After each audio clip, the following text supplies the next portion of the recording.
Hello students, welcome to E academy. दोबारा से हम चैप्टर कंटिन्यू करते हैं जहां हमने लास्ट टाइम छोड़ा था। लास्ट टाइम हम कर रहे थे शेप निकाल रहे थे। हम एक्चुअली वीएससीपीआर थ्योरी का यूज़ करते हुए शेप निकाल रहे थे, तो उसको थोड़ा सा रिवाइज करने के लिए क्वेश्चन कर लेते हैं।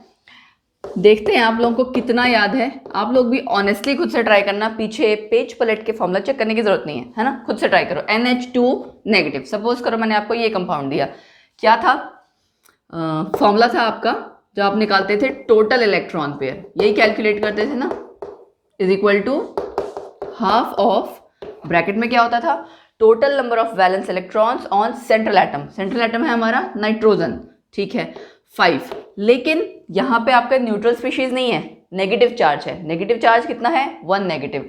सो आप क्या करोगे, 1 प्लस कर दिया हमने। नेगेटिव चार्ज हम प्लस कर देते थे, जैसे हमने आपको ध्यान होगा लास्ट लेक्चर में मैंने किया था हाइड्रोनियम आयन H3O पॉजिटिव, वहां पे 1 प्लस था तो मैंने 1 माइनस किया था, यहाँ 1 प्लस हो जाएगा, ठीक है। Number of valence electron on central atom हो गया, प्लस जितने एटम आपके सिंगल बॉन्ड से लिंक्ड हो सेंट्रल एटम से, कितने हैं यहाँ पे 2, 6 + 2 8 डिवाइड बाई 2 4, ये आ गए आपके टोटल इलेक्ट्रॉन पेयर्स 4। अब bond pairs BP, bond pairs कितने थे, जितने आपके सिंगल बॉन्ड से एटम्स लिंक्ड हो सेंट्रल एटम से, 2। Lone pair 4 - 2 2। तो फॉर्मूला क्या आ गया आपका, AB2L2। अब ये आप चार्ट में से चेक करिए, चेक करेंगे तो आपको शेप पता लग जाएगी, ठीक है। ये मैंने आपके ऊपर छोड़ा कि आपको इसकी शेप खुद से फिगर आउट करनी है, उस टेबुलर फॉर्म का जो मैंने आपको चार्ट कराया है उसमें से देख के। आई होप आपको ये चीज़ कैलकुलेट करनी आ गई होगी। अब बात आती है इसके आगे की, कि देखिए हमने 2 थ्योरीज करी, लुईस कॉन्सेप्ट वाली करी, वीएससीपीआर थ्योरी भी करी, ठीक है। ये वाली आपकी उससे बेटर है, नो डाउट। लेकिन अगर इस थ्योरी में भी कुछ ऐसे कंपाउंड्स प्रिडिक्ट किए गए या निकाले गए जो कि एक्चुअल आंसर हमें इस थ्योरी से नहीं पता लग रहा था, मतलब उनकी शेप यहाँ से करेक्ट नहीं आ रही थी, सो कुछ लिमिटेशंस की वजह से ये थ्योरी और पिछली थ्योरी दोनों ही डिस्कार्ड कर दी गई। या आप ये कह सकते हैं कि विद टाइम जैसे जैसे रिसर्च होती जाती है, एडवांसमेंट आती है, कुछ नया आता है ना, नया कॉन्सेप्ट्स आते हैं, तो नए कॉन्सेप्ट्स के अकॉर्डिंग 2 नई थ्योरीज आई। और जो नया कॉन्सेप्ट था वो आपका क्वांटम मैकेनिक के प्रिंसिपल्स पे बेस्ड था। क्वांटम मैकेनिकल या मैकेनिक्स कह सकते हो, एक ही बात है, मैकेनिकल प्रिंसिपल्स पे दोनों थ्योरीज आपकी उसी पे बेस्ड हैं। आपको याद है स्टार्टिंग की चैप्टर में हमने 4 थ्योरीज कही थी, लास्ट की जो 2 थ्योरीज थी वो कौन कौन सी थी, वैलेंस बॉन्ड थ्योरी और मॉलिक्यूलर ऑर्बिटल थ्योरी। वो दोनों थ्योरीज क्वांटम मैकेनिक्स को ध्यान में रखते हुए, आप ये कह सकते हो इनके बेसिक्स का यूज करते हुए बनाई गई है। सो आज हम अब स्टार्ट करेंगे वैलेंस बॉन्ड थ्योरी। सो वैलेंस बॉन्ड थ्योरी दी किसने थी, it was given by Hitler and London. वो हिस्ट्री वाला हिटलर नहीं है, ये दूसरे वाला हिटलर है। यूजुअली बच्चे सोचते हैं शायद वही हैं। उसके अलावा इसको फर्दर एक्सपेंड किया पॉलिंग ने, ठीक है। पॉलिंग, वही वाले पॉलिंग जिन्होंने इलेक्ट्रोनेगेटिविटी का स्केल दिया था ना, same. And further extended by, आप कह सकते हो, जिन्होंने इसको फर्दर आगे अपनी रिसर्च या अपनी थ्योरीज, अपने कॉन्सेप्ट्स ऐड किए, है ना, एक्सटेंडेड बाय पॉलिंग। तो नाम से देखिए आपको क्या पता लग रहा है, पॉलिंग एंड उनके जो को वर्कर्स रहे होंगे, एंड देयर को वर्कर्स भी आप कह सकते हो, क्योंकि अकेले कोई इंसान काम नहीं कर रहा होता। रिसर्च जब आप बड़ी कर रहे होते हैं तो वहाँ पे आपके नेचुरली आपके साथ को वर्कर्स हैं या स्कॉलर्स और कई लोग होते हैं, ठीक। तो वैलेंस बॉन्ड थ्योरी नाम से पता चल रहा है, जो वैलेंस बॉन्ड में ऑब्वियसली इलेक्ट्रॉन्स को लेके ही होगा, क्योंकि जितनी रिएक्शन है, जितनी इन्वॉल्वमेंट है, बॉन्ड बन रहा है, क्योंकि हम केमिकल बॉन्ड की बात कर रहे हैं, तो कहाँ से बनेगा केमिकल बॉन्ड, इलेक्ट्रॉन्स का रोल तो आएगा ही आएगा। अब इस थ्योरी के अकॉर्डिंग 2 कॉन्सिडरेशन थी, मतलब इसको एक्सप्लेन किया गया 2 तरह से। एक तो था इन टर्म्स ऑफ एनर्जी, ठीक है, और दूसरा है इन टर्म्स ऑफ ओवरलैप। एक हो गया आपका इन टर्म्स ऑफ एनर्जी और दूसरा इन टर्म्स ऑफ ओवरलैप। दोनों हम एक एक करके करेंगे। मैं आपको थोड़ा सा ओवरव्यू दे देती हूँ दोनों का, ठीक है। एनर्जी का मतलब क्या है कि आपकी, अगर अब एनर्जी की बात आ गई और बॉन्ड बनने की भी बात है, इट मीन्स बॉन्ड कब बनेगा, जब मिनिमम एनर्जी हो और मैक्सिमम स्टेबिलिटी हो, है ना। और बॉन्ड बनने के लिए आपको रिपल्सिव और इलेक्ट्रोस्टैटिक फोर्सेस, इनका पूरा बैलेंस चाहिए। तो जब एनर्जी कंसिडरेशन की बात में अगर हम वैलेंस बॉन्ड थ्योरी को एक्सप्लेन करें, वहाँ पे एक्चुअल में बैलेंस है एक रिपल्सिव एंड अट्रैक्टिव फोर्सेस का, कि जिस पॉइंट पे इन फोर्सेस का बिल्कुल एक्यूरेट बैलेंस होगा ना, तब आपका बॉन्ड बनेगा और उस टाइम में आपकी एनर्जी मिनिमम होगी, स्टेबिलिटी मैक्सिमम होगी। ये हम डिटेल में करेंगे मॉलिक्यूल्स की का एग्जाम्पल लेते हुए, ठीक है, कि आपके कब मॉलिक्यूल बन रहे हैं और नहीं बन रहे, दोनों का ही केस हम एक्सप्लेन करेंगे इसके साथ। और दूसरा क्या है आपका, इन terms of overlap of orbitals. आप ऑर्बिटल्स की शेप ऑलरेडी कर चुके हो ना, हमने पहले चैप्टर में की थी एस ऑर्बिटल की, पी की, है ना, डी की। तो यूजुअली यहाँ पे आपका एस एंड पी का रोल है। एस का तो आपको पता ही है, ये शेप थी स्फेरिकल।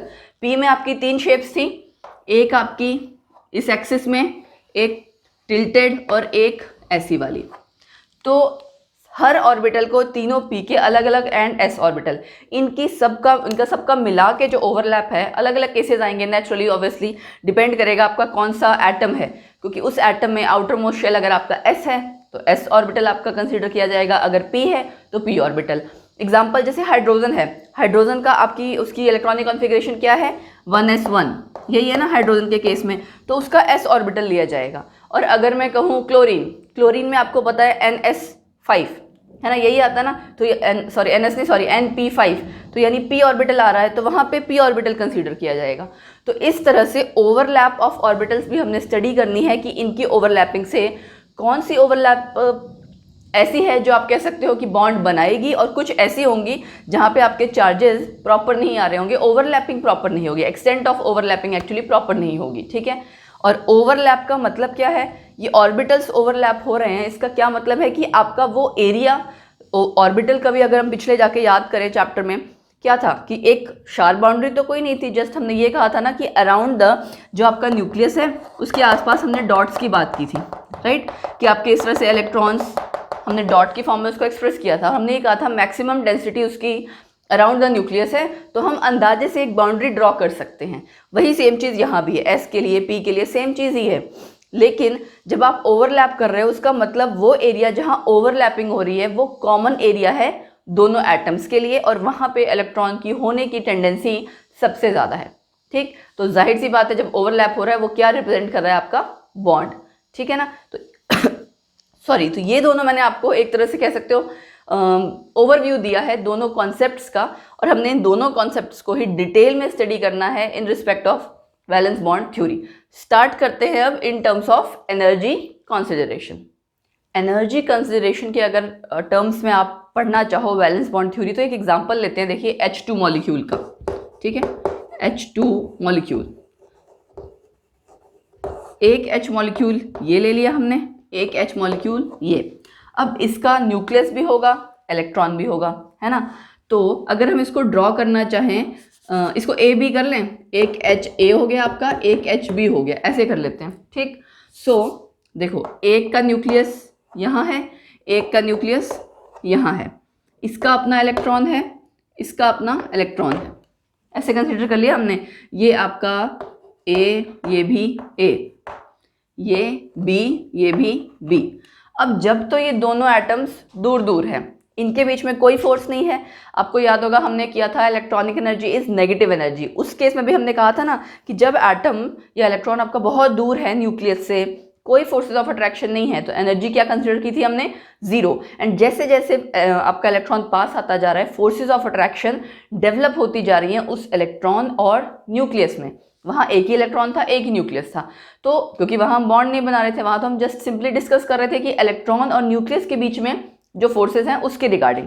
तो जब आपका इलेक्ट्रॉन न्यूक्लियस के पास आता गया, फोर्सेस डेवलप होती गई, एक स्टेज ऐसी आएगी जहां आके वो नेगेटिव वैल्यू आपकी आती जा रही थी, एक स्टेज ऐसी आएगी जहां आके आपकी मैक्सिमम आप कह सकते हैं स्टेबल हो जाता था, उससे और ज़्यादा पास आएगा तो फोर्सेज आपकी इंटरप्ट करती थी, है ना। तो हमने वहाँ पे इन जनरल कह दिया था electronic energy is negative energy. वही सेम कॉन्सेप्ट हम यहाँ भी अप्लाई करेंगे कि जब ये दोनों एटम्स बहुत दूर दूर हैं, इनके बीच में कोई फोर्सेज नहीं है, जब पास आने लगेंगे तो फोर्सेज देखिए कौन कौन सी डेवलप होंगी, दो न्यूक्लियस के बीच में, क्या लिखूं मैं इसको, फोर्सेस ऑफ रिपल्शन या रिपल्सिव फोर्सेस,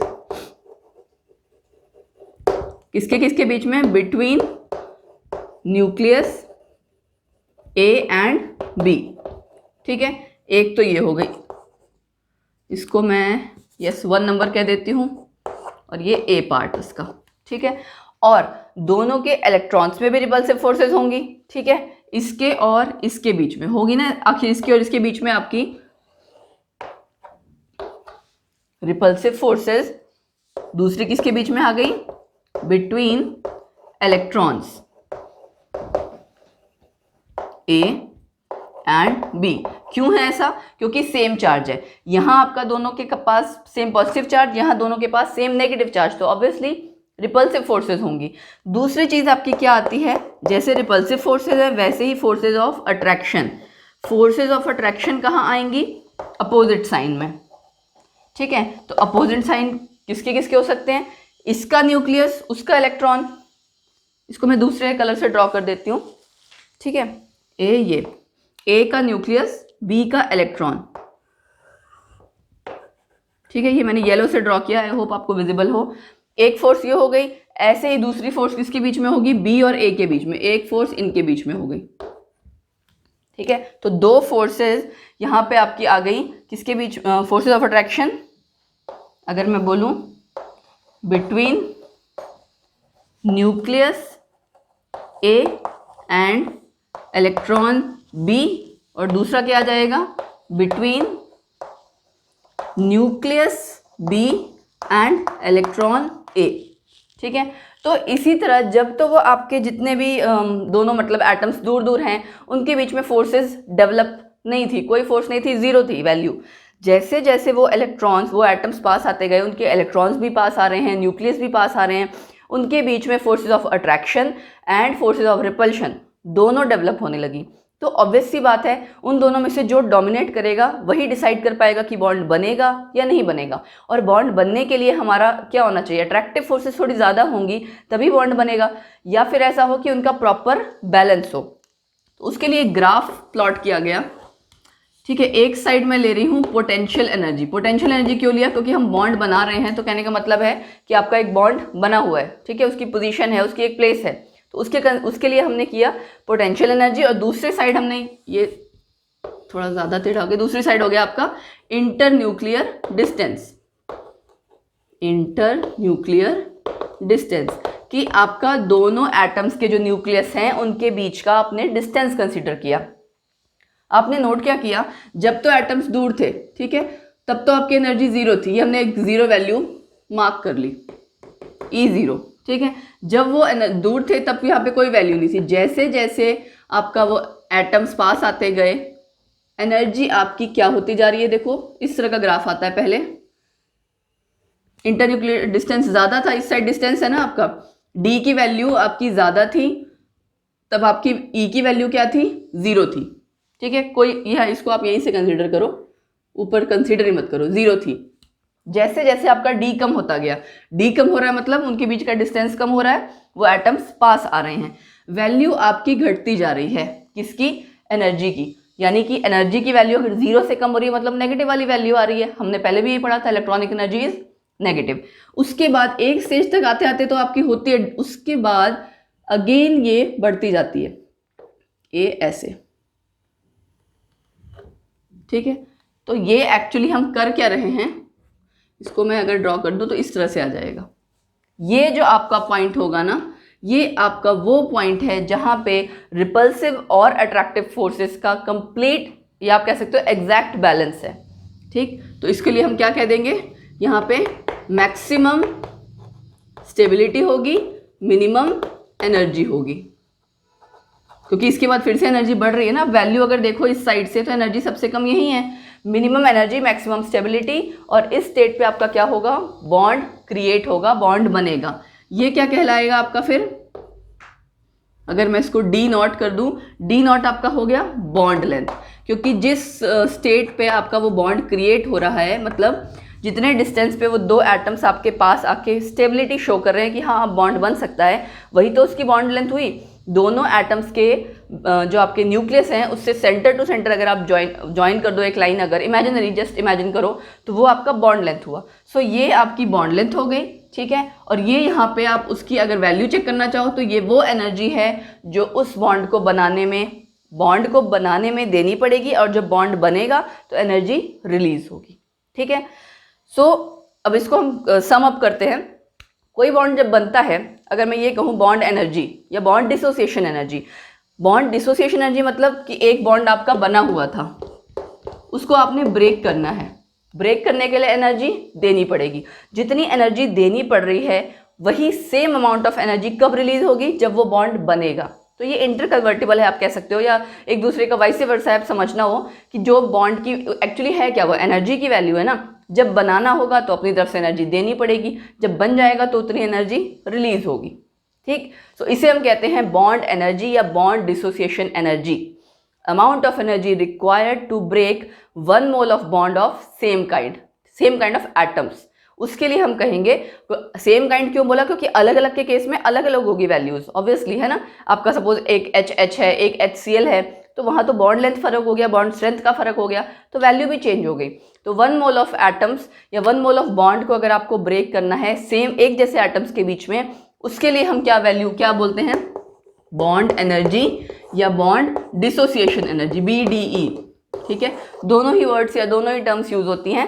आपको जस्ट इस कॉन्सेप्ट में मेन क्या ध्यान रखना है कि जब आपके एटम्स दूर दूर थे, उनके बीच में एनर्जी बिल्कुल नहीं थी, जैसे जैसे पास आते गए उनके बीच में फोर्सेस डेवलप होती गई, forces of repulsion and attraction. और जब उसका एक प्रॉपर बैलेंस क्रिएट हुआ, मतलब कि रिपल्सिव और अट्रैक्टिव फोर्सेस जब बैलेंस लेवल पे थी, उस स्टेट पे आके आपका बॉन्ड बना, वहाँ पे आपकी मैक्सिमम स्टेबिलिटी है, मिनिमम एनर्जी है, और उस वैल्यू को आप यहाँ पे कह सकते हो बॉन्ड लेंथ, और जो एनर्जी है वो आपकी बॉन्ड एनर्जी हो गई।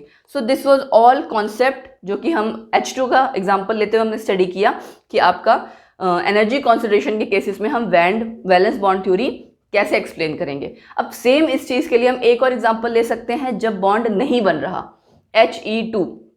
ठीक है, He2 हीलियम-2 आपको पता ना नहीं बनता। हीलियम-2 का अगर हम कंसीडर करें, इसको मैं रब कर देती हूँ, फिर हम हीलियम-2 कंसीडर करते हैं।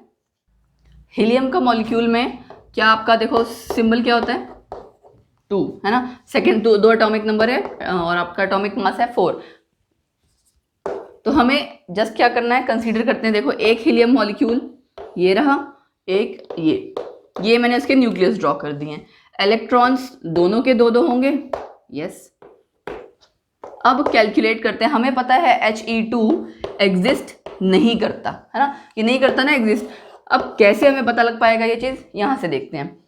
इसके बीच में कौन सी फोर्सेस डेवलप होंगी, 2 न्यूक्लियस के बीच में रिपल्सिव फोर्सेस, यहाँ भी रिपल्सिव फोर्सेस क्योंकि 2 इलेक्ट्रॉन हैं, यहाँ भी रिपल्सिव फोर्सेस 2 इलेक्ट्रॉन हैं। 2 इलेक्ट्रॉन अगर हम डायगनली लें, डायगनली तो क्या है एक्चुअली, जस्ट मैंने अगर आप बात करो E1 E2 2 इलेक्ट्रॉन्स हैं, तो एक तो आपके दोनों के E1 में, दोनों के E2 में, और एक अपोजिट में, तो टोटल आपकी रिपल्सिव फोर्सेस कितनी हो गई, 5 रिपल्सिव फोर्सेस, है ना। ओके, इसको मैं अगर थोड़ा सा जहाँ कट करा था वहीं कट करते हैं, बेटर आ जाएगा आपको समझ। ये ऐसे कर लेते हैं, फाइन। तो टोटल हमारी रिपल्सिव फोर्सेस हो गई हैं 5। अब देखते हैं अट्रैक्टिव फोर्सेस, वो मैं ड्रॉ करती हूँ अगेन दूसरे कलर से। अट्रैक्टिव फोर्सेस किसके बीच में होंगी, न्यूक्लियस और इलेक्ट्रॉन। न्यूक्लियस और इलेक्ट्रॉन आपकी इस न्यूक्लियस की इस इलेक्ट्रॉन के साथ, है ना, दूसरे वाले इलेक्ट्रॉन के साथ, और इसके साथ भी। तो मैं इसको यहाँ से और यहाँ से, ये वो है जो डेवलप हो रही हैं ऑलरेडी, जो थी ऐसे ये वाली और ये वाली तो ऑलरेडी थी, उनको नहीं काउंट करना है। इस न्यूक्लियस की इन दोनों के साथ अट्रैक्टिव फोर्सेस डेवलप हुई और इसकी इन दोनों के साथ, है ना। तो एक्चुअल में जो फोर्सेस डेवलप हो रही हैं 4 हो गई ना, 4 अट्रैक्टिव फोर्सेस। तो आप देख सकते हो रिपल्सिव फोर्सेस ज़्यादा हैं in comparison to attractive forces. जब आपकी वो वाली फोर्स जो कि बॉन्ड बनने में हेल्प नहीं करता, वो फोर्स डोमिनेट कर रही है, तो इसका मतलब ऑब्वियसली वो बॉन्ड नहीं बनेगा, है ना। तो वैलेंस बॉन्ड थ्योरी एनर्जी के टर्म्स में इस तरह से यूज़ करते हुए एक्सप्लेन किया गया कि कैसे आपके मॉलिक्यूल्स बनते हैं, एटम्स क्यों कंबाइन कर रहे हैं, कब बनेंगे कब नहीं बनेंगे, ठीक है। तो इस तरह से वैलेंस बॉन्ड थ्योरी ने एक्सप्लेन किया एनर्जी के टर्म्स में। अब हम करेंगे इन terms of overlap of orbitals. So orbital overlap concept में क्या होगा कि आपका पार्शियल ओवरलैप हो रहा है ना, किसके किसके बीच में, दो आपके हाफ फिल्ड जो एटॉमिक ऑर्बिटल्स हैं। बॉन्ड आपका कब बनेगा, it is formed by the partial overlap of two half filled atomic orbitals having electrons with opposite spin, है ना। तो हम क्या लिखेंगे, बॉन्ड इज फॉर्म्ड बाय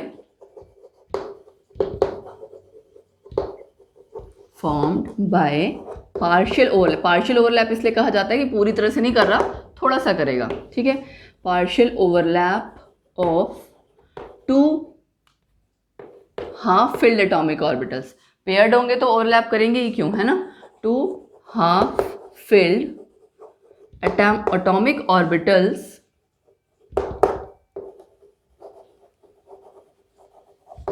आगे क्या जाएगा, हैविंग इलेक्ट्रॉन्स,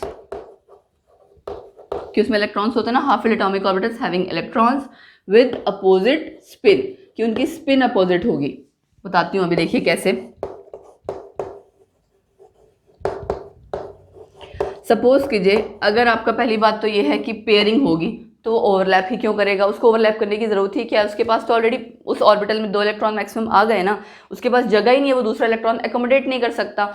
और अगर सेम स्पिन होगी तो आपकी रिपल्शन होगी, तो भी पॉसिबल नहीं है। तो एक के अंदर इस तरह की स्पिन होनी चाहिए, दूसरे में ये, तभी हमारा एक ऑर्बिटल इस तरह से कंप्लीटली फिल होगा। अब बात आती है कि ऑर्बिटल ओवरलैप कर रहा है तो कैसे कर रहा है। पहले हम कंसीडर करते हैं एस की ओवरलैपिंग, एस ओवरलैपिंग करके देखते हैं। जैसे आपका H2 मॉलिक्यूल है, आपको पता है 1s1 हाइड्रोजन की इलेक्ट्रॉनिक कॉन्फ़िगरेशन है, तो इसका भी s ऑर्बिटल होगा, दूसरे का भी s ऑर्बिटल होगा, है ना। ये ऑलमोस्ट सेम होंगे। साइड, अब मैं एक्चुअली साइड से ड्रॉ कर रही होती हूँ तो कई बार प्रॉपर नहीं आता है। ये दोनों आपके हाइड्रोजन एटम बराबर होंगे, दोनों का s ऑर्बिटल ही है, दोनों का स्फीयर शेप ही है। ये जो पार्शियल ओवरलैप हो रहा है इसका क्या मतलब है, मैं आपको ये समझाती हूँ। जब आपके इलेक्ट्रॉन्स दूर दूर हैं, एक ऑर्बिटल की बात है कि जहाँ पे इलेक्ट्रॉन्स की होने की संभावना सबसे ज़्यादा है, हम ये कहते हैं ऑर्बिटल के लिए। तो जब ये ओवरलैप हो जाएगा ना, नॉर्मली इसका इलेक्ट्रॉन और उसका इलेक्ट्रॉन अपनी पोजीशन चेंज करता रहेगा, एक्सचेंज करता रहेगा, ठीक है। ये वाला इलेक्ट्रॉन कभी थोड़ा उधर जाएगा, कभी इसके वाला थोड़ा इधर आएगा, ठीक है। डायरेक्शंस उसकी उस उतने से एरिया में चेंज होती रहेगी, शफल होती रहेगी। लेकिन ओवरलैप का क्या मतलब है कि उस ओवरलैपिंग वाले एरिया में इलेक्ट्रॉन की होने की प्रोबेबिलिटी सबसे ज़्यादा है। यहाँ पे इलेक्ट्रॉन की प्रोबेबिलिटी मैक्सिमम है, ठीक है। तो यानी कि आपका जब भी बॉन्ड बनेगा पार्शियल ओवरलैप के साथ ही बनेगा, और बॉन्ड बनने के बाद जो वो एरिया है वहाँ पे इलेक्ट्रॉन की होने की संभावना सबसे ज़्यादा है। और बॉन्ड लेंथ कहाँ से हो जाएगी, दोनों के जो सेंटर है, दोनों न्यूक्लियस का, उसके बीच का जो आपके वो क्या हो जाएगा, एक तरह से बॉन्ड लेंथ हो जाएगी, है ना, क्योंकि बॉन्ड आपका वहीं बन रहा है, ठीक है। सो ये हम बॉन्ड लेंथ और बॉन्ड पैरामीटर्स तो बाद में बात करेंगे। तो जस्ट मैंने आपको बता दिया कि उनके दोनों के बीच का वो इंटरन्यूक्लियर डिस्टेंस हो जाएगा, ठीक है। बॉन्ड लेंथ हाफ होगी या पूरी होगी, कैसे होगी वो हम बाद में करेंगे डिस्कस। सो ये तो आपका केस हो गया H2 का, जहाँ पे s ऑर्बिटल था। अब अगर हम केस लेते हैं F2 का, F में तो आपको पता है क्या होता है, इसका इलेक्ट्रॉनिक कॉन्फ़िगरेशन क्या है, 9 एटॉमिक नंबर है। सो 1s2 2s2 2p5, यही होगा। चलिए अब अगर हमें इसकी ओवरलैपिंग करवानी है तो p ऑर्बिटल तो आपका देखिए इस तरह से होगा, ए ऐसे, ठीक है। यहाँ पे आपकी, इसमें आपको मैंने वो नहीं ड्रॉ किया, ए इस तरह से, 2 इलेक्ट्रॉन्स आपके हाफ हाफ दोनों, इसलिए मैंने कहा ना आपके हाफ फील्ड एटॉमिक ऑर्बिटल्स होंगे, और एक ऑर्बिटल इसका ऐसे होगा, एक ऑर्बिटल इसका ऐसे होगा। ये मैंने एक f एटम आपका ड्रॉ किया है, यहाँ पे पेयर्ड है दोनों जगह, ये आपका सिंगली ऑक्यूपाइड है। सेम मैं दूसरे का भी बना सकती हूँ, दूसरे f एटम का, ये और ये मैंने रैंडमली ड्रॉ कर दिया। p ऑर्बिटल्स की जो शेप है डंबल शेप, सबकी एक जैसी इक्वल होगी। यहाँ पे आपको किसी की इक्वल नजर आ रही होगी, किसी की नहीं। आपने क्या ध्यान रखना है, जस्ट ओवरलैपिंग, ये देखो यहाँ पे हाफ फील्ड हुआ ना, इसका हाफ फील्ड, इसका half field, 2 f atoms combine किए, F2 मॉलिक्यूल बना। तो यहाँ पे आपका p ऑर्बिटल्स ओवरलैप हो रहे थे, वहाँ पे s वाले हो रहे हैं। ऐसा भी हो सकता है कभी कभार एक s और एक p, कब होगा, जब आपका ये जो आपका इंटरन्यूक्लियर एक्सिस वाला होता है वो आप pz लेते हो, एक आपका py होता है, एक आपका px होता है ना। तो pz वाला यानी कि जो इंटरन्यूक्लियर एक्सिस पे है वो s के साथ कंबाइन कर सकता है, s के साथ कंबाइन करेगा मतलब s के साथ ओवरलैप कर सकता है, क्योंकि वो आपकी एक्सटेंट ऑफ ओवरलैपिंग ठीक है। अदरवाइज देखो क्या ये ओवरलैप करेगा, एक आपका ऐसे हो और एक ऐसे हो, ये ओवरलैप नहीं कर पाएगा ना। या आपका टिल्टेड वाला हो, टिल्टेड वाला भी इसके साथ ओवरलैप नहीं कर पाएगा, तो जो इस एक्सिस पे होगा वही ओवरलैप कर पाएगा। तो अगर मैं 3 एग्जांपल लेती हूँ, सपोज कीजिए मैंने 3 एग्जांपल लिया, HH, HF ले लिया, ठीक है, और FF ले लिया, मतलब F2 molecule, H2 molecule, HF molecule. जब हम इसकी एनर्जी की वैल्यू चेक करेंगे ना, तो हमें एनर्जी का ट्रेंड आया इस तरह से। अब ये एनर्जी का ट्रेंड ऐसा ही क्यों आया, देखिए जितनी ज़्यादा एक्सटेंट ऑफ ओवरलैपिंग होगी, मतलब जितने अच्छे से ओवरलैपिंग हो रखी होगी, इसका मतलब उतने अच्छे से इजिली बॉन्ड क्रिएट हुआ है, और इजिली के साथ साथ उसकी बॉन्ड स्ट्रेंथ वैसी है, मतलब उतना ही ज़्यादा वो स्ट्रॉन्ग है। जितनी ज़्यादा एक्सटेंट ऑफ ओवरलैपिंग, क्या बोलेंगे हम, more extent of overlapping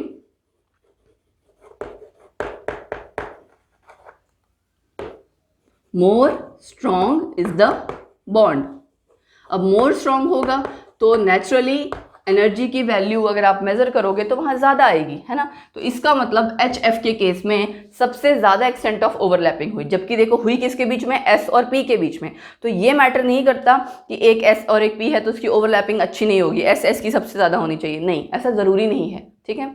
depend कर रहा है ओवरलैपिंग किसकी ज़्यादा अच्छी है। अब एक S और एक P की ओवरलैपिंग अगर मैं ऐसे कराती कि F की जगह वो P ऑर्बिटल होता क्लोरीन का, तो नेचुरली ओवरलैपिंग उतनी बेटर नहीं होती, क्योंकि वहाँ साइज का फर्क आ जाता, ठीक है। ये ओवरलैपिंग का जो कॉन्सेप्ट है आपका हाइब्रिडाइजेशन में और डिटेल में आएगा कि कब किसकी ओवरलैपिंग होती है, किसकी नहीं होती।